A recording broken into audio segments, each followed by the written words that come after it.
Vous pouvez reconnaître un croyant rempli de l'esprit d'un bout à l'autre de la pièce sans qu'il ait prononcé un seul mot.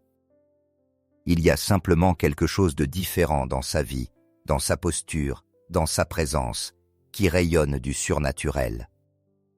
Ils ont développé des habitudes quotidiennes qui les maintiennent connectés à la source de puissance du ciel.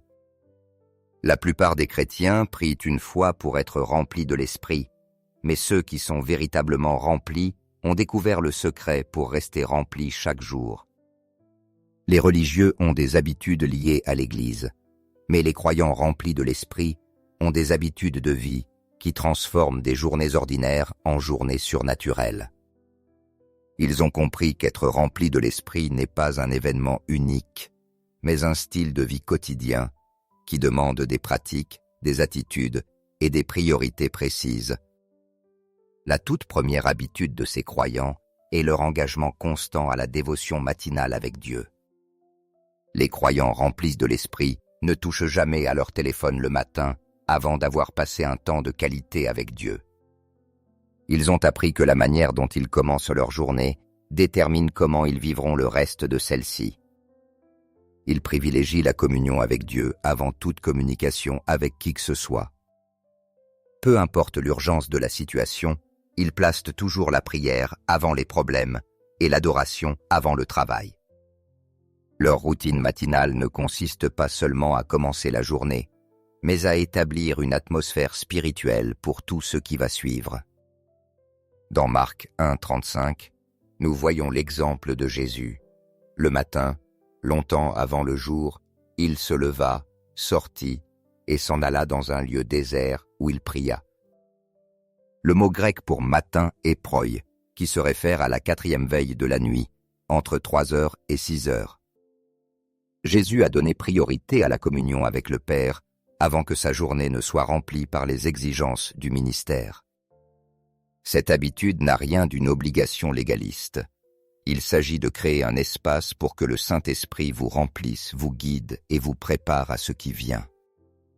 Les croyants remplis de l'Esprit comprennent qu'ils ont besoin de carburant spirituel pour leurs décisions quotidiennes.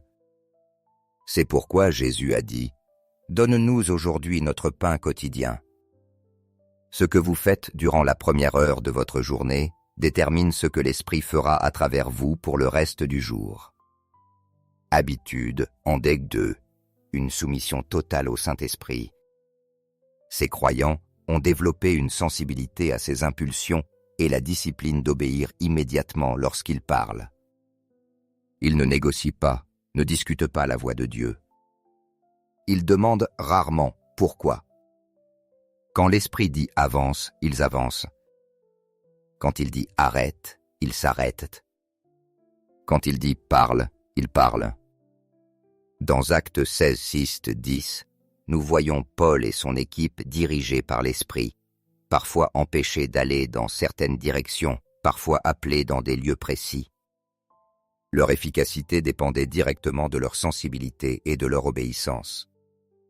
Ils ont appris que les interruptions de Dieu sont souvent ses plus grandes invitations et que ses redirections sont généralement sa protection ou sa préparation. Habitude en DEG 3, la méditation des Écritures. Ces croyants ne se contentent pas de lire la Bible. Ils méditent jusqu'à ce que la parole devienne vivante dans leur cœur et leur esprit. Ils digèrent la révélation spirituelle qui transforme leurs pensées, leur langage et leur vie. La parole devient leur nourriture mentale et spirituelle. Dieu dit à Josué, Josué 1,8, que ce livre de la loi ne s'éloigne point de ta bouche. Médite le jour et nuit. Le mot hébreu aga signifie murmurer, répéter, réfléchir profondément. Ces croyants portent la parole dans leur cœur toute la journée, et l'Esprit la leur rappelle lorsqu'ils ont besoin de force, de réconfort ou de direction. Habitude en DEG 4, une prière continue. Ils ne prient pas seulement à des heures fixes. Ils vivent dans un état de conversation permanente avec Dieu. Comme Paul l'ordonne dans 1 Thessaloniciens 5, 17, « Priez sans cesse ».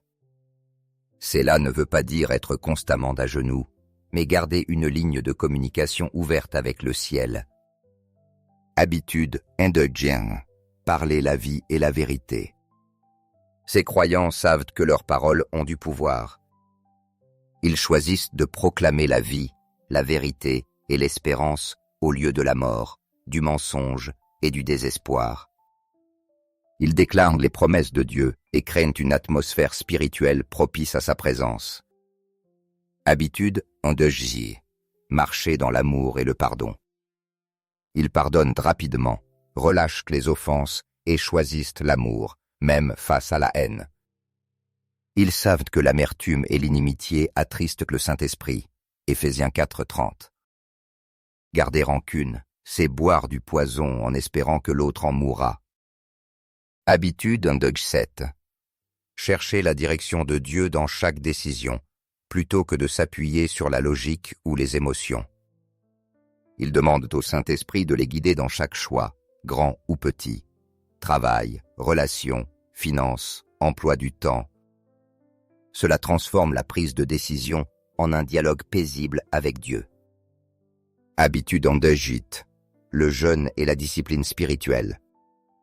Ils comprennent que la sensibilité spirituelle demande une discipline régulière. Le jeûne augmente leur autorité spirituelle dans la prière et le ministère. Jésus a dit que certains combats spirituels ne se gagnent que par la prière et le jeûne ensemble. Matthieu 17:21. Habitude indulgente, la foi expectative. Ils vivent dans une attente constante que Dieu agisse surnaturellement. Chaque jour, ils s'attendent à des rendez-vous divins, à des interventions miraculeuses. Leur foi n'est pas un simple espoir passif, mais une attente active, fondée sur le caractère et les promesses de Dieu. Hébreux 11:6 dit « Or sans la foi, il est impossible de lui être agréable ».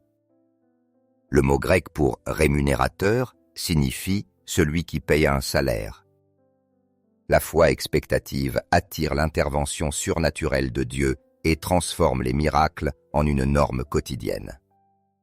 Ces 9 habitudes ne sont pas des obligations religieuses pesantes, mais des choix de vie qui ouvrent de l'espace au Saint-Esprit pour agir puissamment en vous et à travers vous.